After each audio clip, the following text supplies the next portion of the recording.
No army has invaded it in 7 centuries. No war has touched its soil.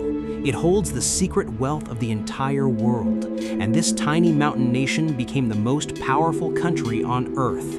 This is Switzerland, and nothing about it is what you think. Locked in the heart of Europe, no ocean, no coastline, surrounded by France, Germany, Italy, Austria. Every empire that ever tried to conquer Europe had Switzerland sitting right in the middle. Somehow, it survived them all. The secret was always the mountains. The Swiss Alps, the most brutal natural fortress ever created. Passes so narrow, a handful of men could hold off entire armies. Peaks so high, winter became a weapon. Nature built Switzerland's defense, and it never failed. 40,000 years ago, the first humans arrived here, not for beauty, but for something more valuable than gold: safety. In a world of constant tribal warfare, the mountains offered the one thing every human craved: survival. By 100 BC, the mighty Celtic Helvetii had made these mountains their kingdom. Fierce warriors, skilled farmers, hardened by altitude and isolation. They were about to face the greatest military machine the ancient world had ever built, and they had no idea. 58 BC, Julius Caesar stood at Switzerland's edge. The Helvetii wanted to migrate west through Roman territory. Caesar saw one thing: an excuse. The mountains were about to run red with Celtic blood. At Bivouac Day, Caesar struck. 258,000 Helvetii, warriors, women, children, slaughtered or enslaved. The survivors were driven back into their mountain prison. Rome had conquered Switzerland, or so Caesar believed. For 4 centuries, Switzerland became Roman Helvetia. Roman roads cut through mountain passes. Magnificent cities rose in valleys. Aventicum, 50,000 souls, became Rome's alpine jewel. The mountains had been tamed, but not for long. As Rome rotted from within, the barbarians came through the very passes Rome had built. Germanic tribes flooded the mountains. The roads that brought civilization now brought destruction. Helvetia burned, and darkness swallowed the mountains. For 5 centuries, the land disappeared into darkness. Franks, Burgundians, Alemanni, each tribe carved the valleys between peaks. Roman cities crumbled into forgotten ruins, and the mountains waited, as they always had, for what would come next. Then one man united the darkness. Charlemagne, king of the Franks, built the greatest empire since Rome itself. Switzerland fell under his vast domain. For the first time in centuries, order returned to the mountains. But Charlemagne's empire would not outlast him. After Charlemagne's death, his empire shattered into pieces. Switzerland became a battleground of competing noble families.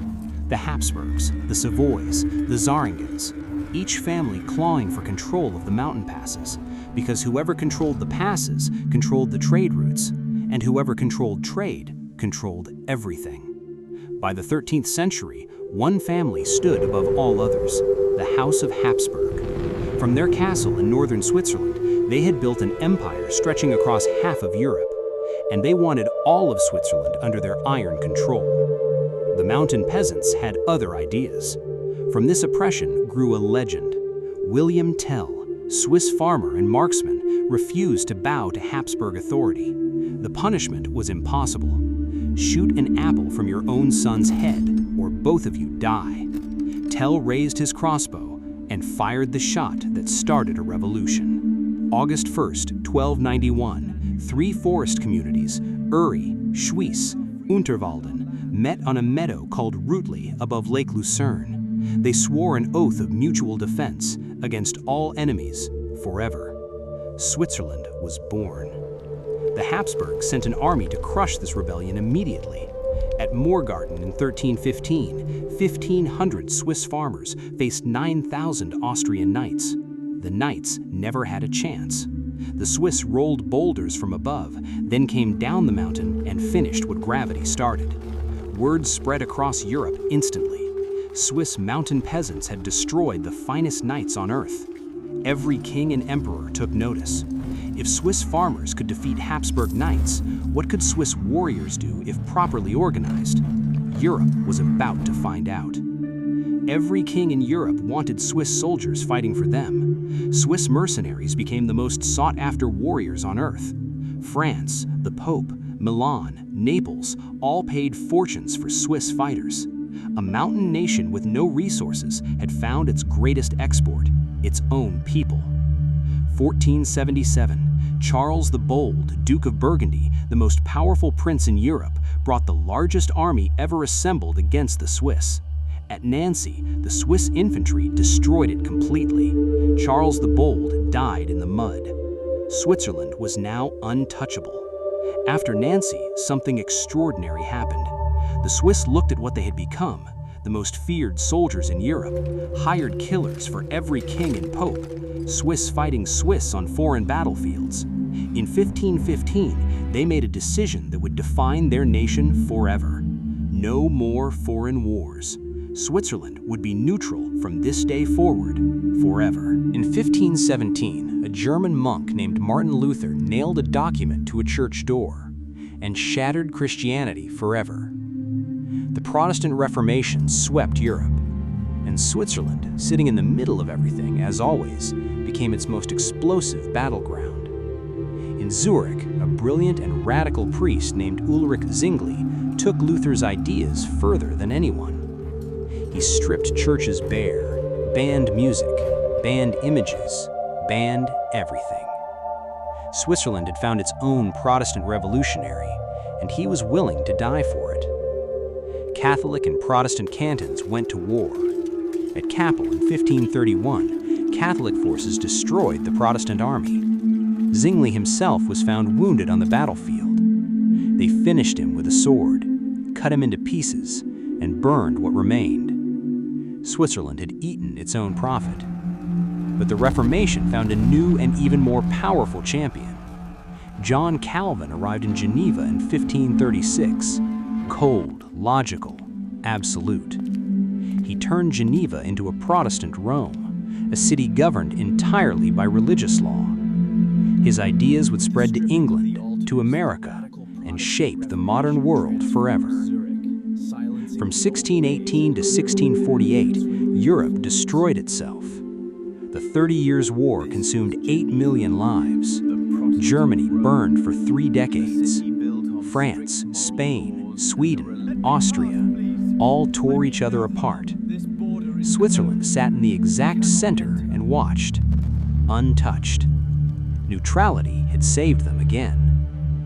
In 1648, exhausted Europe finally made peace.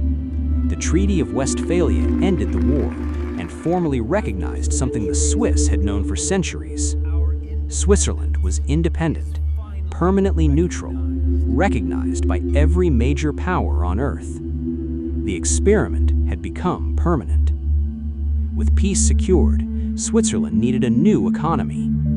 Calvinism had banned jewelry as sinful, so Geneva's skilled jewelers turned their talents to something the church could not object to: timepieces. By 1700, Switzerland was making the finest watches on Earth, and a global empire was born from a single religious rule. As Swiss watches conquered wrists, Swiss banks conquered something bigger. The money of kings and nobles across Europe needed a safe home. Neutral Switzerland, untouched by wars, was the obvious answer. By 1750, Geneva had become the banking capital of Europe. The vault of the world had opened. Then, in 1798, someone did the impossible. Napoleon Bonaparte, who had conquered most of Europe, decided Swiss neutrality was inconvenient. French armies crossed the border. For the first time in 5 centuries, Switzerland was invaded, and it fell in weeks. But Napoleon overextended everything. Russia, Spain, Britain, the empire collapsed. And in 1815, at the Congress of Vienna, the great powers of Europe made Switzerland permanently neutral. Not as a weakness, but as a buffer zone all of Europe needed to survive. Switzerland had turned defeat into permanent protection. The 19th century brought a revolution Switzerland embraced faster than anyone. No coal, no iron ore, No natural resources of any kind, yet Switzerland industrialized at breathtaking speed. They had something more valuable than coal or iron ore: precision, discipline, intelligence. In 1863, a Swiss businessman named Henry Dunant witnessed the Battle of Solferino.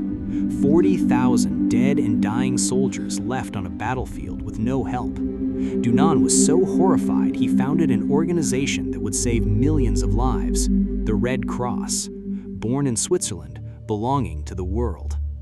In 1848, while Europe erupted in revolution, Switzerland did something remarkable. It wrote a new constitution, peacefully, creating a federal state that balanced power between cantons and central government.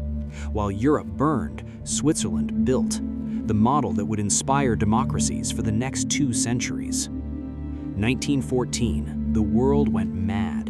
37 million casualties, the greatest war in human history, surrounded Switzerland on all sides. French trenches to the west, German armies to the north, Austrian forces to the east, Italian front to the south. Switzerland was completely encircled and completely untouched. When the war ended, the world tried to prevent another catastrophe. The League of Nations was born, and where better to place the headquarters of world peace than the most peaceful nation on earth? Geneva became the capital of international diplomacy, Switzerland the world's meeting room. Then Hitler came. By 1940, Nazi Germany had conquered France, Poland, Norway, Denmark. Switzerland was completely surrounded by the Third Reich and its allies. Hitler called Switzerland a pimple on the face of Europe. He had a plan to remove it, Operation Tannenbaum. General Henri Guisan gathered every Swiss soldier on the Rutli Meadow, the exact spot Switzerland was born. His message was simple: we will not surrender. We will retreat into the Alps. We will destroy every road, tunnel, and bridge, and we will fight from the mountains until the last man. Hitler looked at the mountains and chose easier targets. But Switzerland's wartime record is not without darkness. Swiss banks accepted Nazi gold, gold looted from conquered nations, gold taken from Holocaust victims. Switzerland traded with Nazi Germany throughout the entire war. The price of neutrality was a moral compromise Switzerland still wrestles with today. When the war ended in 1945, Switzerland emerged untouched. While Europe lay in ruins, Swiss factories were intact. Swiss banks were full. Swiss infrastructure was perfect. The neutral nation that everyone had questioned during the war now became the economic engine rebuilding a destroyed continent. The Cold War divided the entire world: America versus Soviet Union, capitalism versus communism. Every nation was forced to choose sides, except Switzerland. While NATO and Warsaw Pact aimed nuclear weapons at each other, Switzerland dug bunkers for every single citizen. 4 million nuclear shelters for 4 million people. They trusted no one.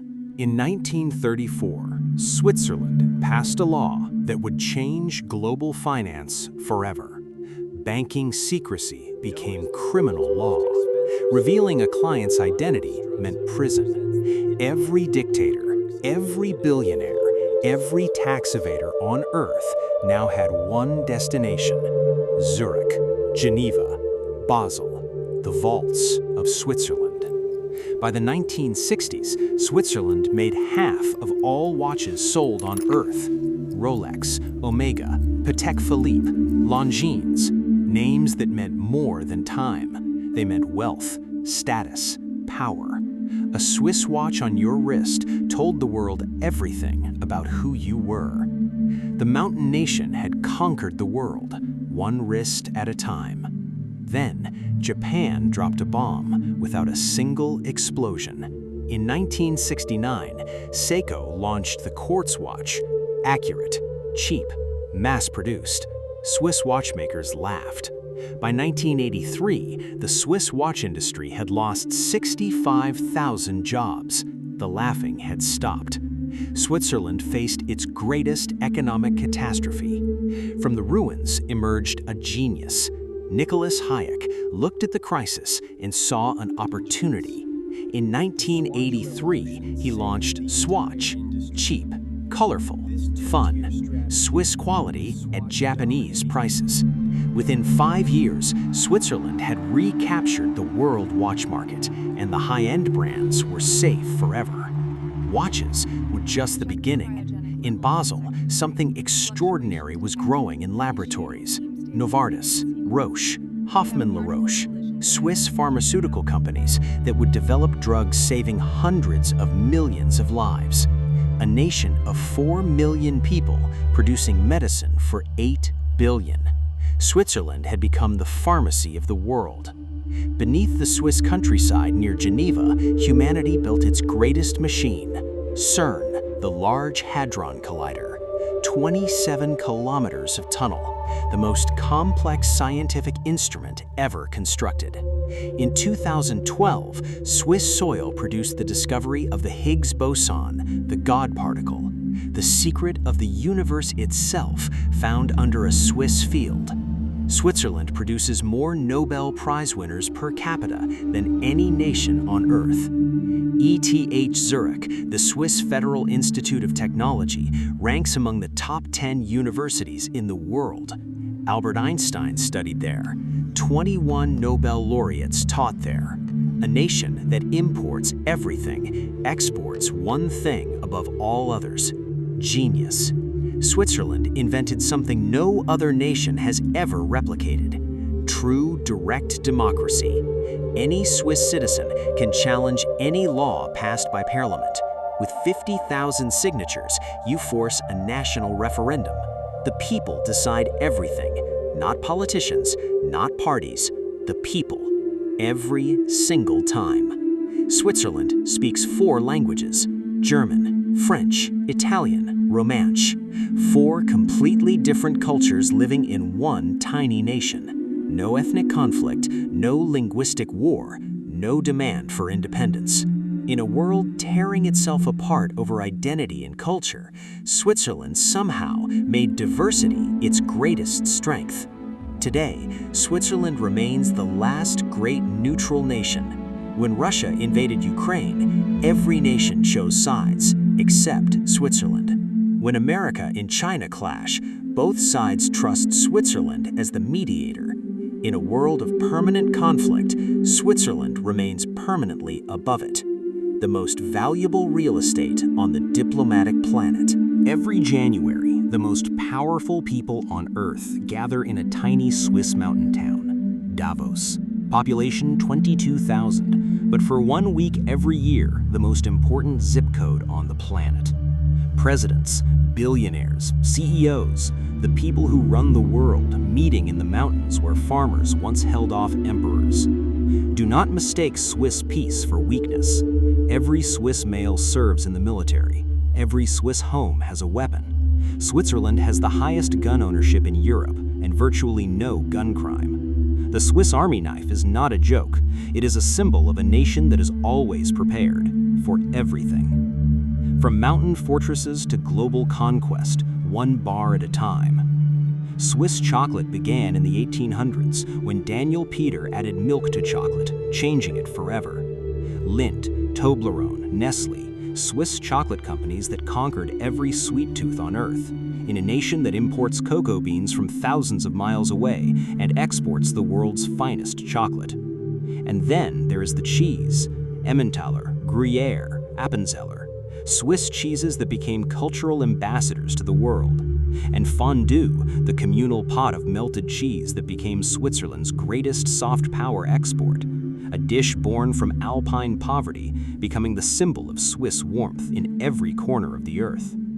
By the 19th century, the mountains that saved Switzerland for 700 years became its greatest attraction. The British aristocracy discovered the Alps as a playground.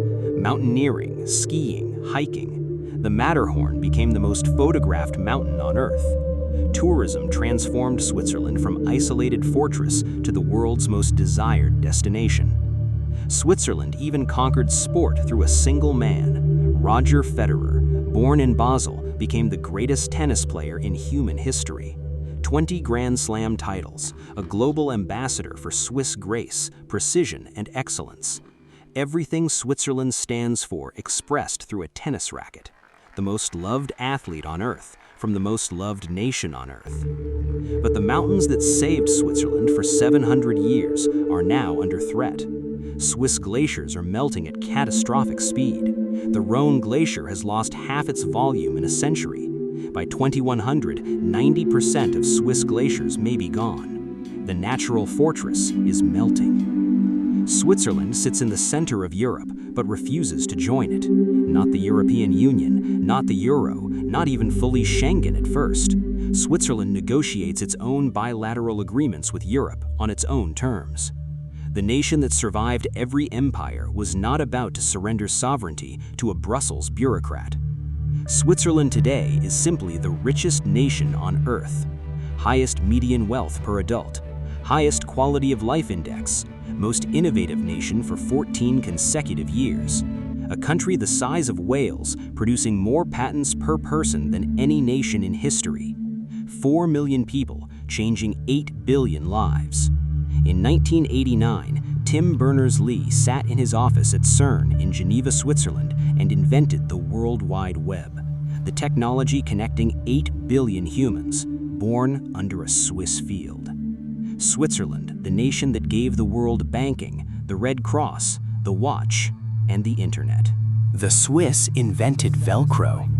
The Swiss invented cellophane. The Swiss invented LSD. The Swiss invented the potato peeler. A nation of 4 million people that has touched the life of every single human on Earth. Through medicine, finance, food, time, and the internet. No nation of its size has given more to humanity. If Switzerland has one religion, it is punctuality. Swiss Federal Railways runs on time 92% of journeys. They apologize if a train is more than 3 minutes late. In a world where nothing runs on time, Switzerland runs like clockwork. Because everything in Switzerland runs like clockwork. They invented it. Switzerland has no permanent president. Power rotates between 7 ministers. The Federal Council rules by consensus. No single leader can dominate. No party can control everything. In a world of strongmen and autocrats, Switzerland has no strongman, just 7 equal people making decisions together. The most stable government in the history of democracy. 40% of Switzerland is protected natural landscape. 163 nature reserves, the cleanest rivers in Europe. Air so pure, mountain towns became sanatoria for the sick. In the age of pollution and destruction, Switzerland maintained a relationship with its natural world that shames every other nation. Zurich, Geneva, Basel, Bern, Lausanne. 5 cities that punch impossibly above their weight. Zurich, consistently rated the world's most livable city. Geneva, the diplomatic capital of Earth. Basel, the art capital of Europe. Bern, the quiet, perfect federal capital. Lausanne, home of the Olympic movement. 5 small cities changing the world. The most powerful religious institution on Earth, the Vatican, trusts only one nation to guard the Pope, Switzerland. The Papal Swiss Guard has protected every pope since 1506. 500 years of loyalty. The same mountain nation that defied every empire now guards God's representative on Earth. Switzerland today faces new challenges. Climate change destroying its glaciers. Banking secrecy dismantled by global pressure. Wealth inequality growing even here. Immigration debate dividing its cities. The most successful nation in history is discovering that success creates its own problems. But it has faced worse. Much worse. When Russia invaded Ukraine in 2022, Switzerland's neutrality was tested. The world demanded Switzerland seize Russian oligarch assets held in Swiss banks. Switzerland froze $7 billion, but refused to join sanctions fully. The oldest neutral nation on Earth was discovering that in a world of total war and moral clarity, neutrality has a price. What makes someone Swiss? Not ethnicity, not language, not religion, not race. Switzerland is an idea, a choice to live together despite every difference. The Willens nation, the nation of will. A country that exists not because of what its people share, but because of what they choose every single day. No image captures Switzerland more perfectly than one mountain, the Matterhorn. 4,478 meters, rising from the earth like a cathedral. The most recognizable mountain on Earth. The logo of a chocolate bar known in every country. The symbol of a nation that rose from nothing and touched the sky. Switzerland hosts more international organizations than any nation on Earth. The Red Cross, the United Nations, the World Health Organization, the World Trade Organization, the International Criminal Court. 300 international organizations in one small country. Switzerland did not become neutral to avoid the world. It became neutral to serve it. Swiss banks today hold $2 trillion of foreign wealth. 1/4 of all offshore private wealth on Earth sits in Swiss accounts. Banking secrecy has been eroded by American pressure, but the trust that took 5 centuries to build cannot be destroyed by a regulation. The vault of the world remains open for business.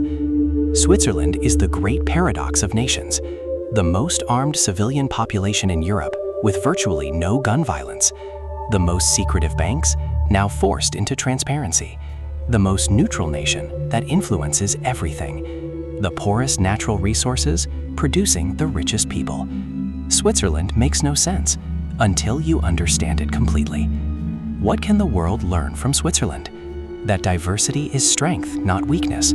That neutrality is not cowardice, but strategy. That precision is not obsession, but excellence. That small does not mean insignificant. That mountains protect those who learn to use them. 700 years of lessons written in snow and stone for anyone willing to read them. Today, the Swiss Confederation has 26 cantons, each with its own constitution, its own laws, its own identity, held together not by force, but by a handshake on a meadow over 700 years ago. The oldest surviving federal democracy in human history, built by farmers, maintained by choice. Every winter, Switzerland becomes the most magical place on Earth. The Alps transform into a white cathedral. Davos, Verbier, Zermatt, St. Moritz, ski resorts that invented winter tourism. The mountains that once repelled invading armies now welcome 20 million tourists. The weapon has become the wonder. The fortress has become the paradise. And in summer, a different miracle. Alpine meadows exploding in wildflowers. Mountain lakes so clear you can see 30 meters down. Hikers on trails walked for 700 years. Cowbells echoing through valleys unchanged since the Middle Ages. Switzerland in summer is what heaven would look like if heaven had a tourism board. 700 years. From 3 farmers on a meadow to the most powerful small nation in the history of civilization. From wooden shields against Habsburg knights to nuclear bunkers beneath chocolate shops. From alpine isolation to global interconnection. The same mountains, the same oath, the same choice, made every single day for 700 years.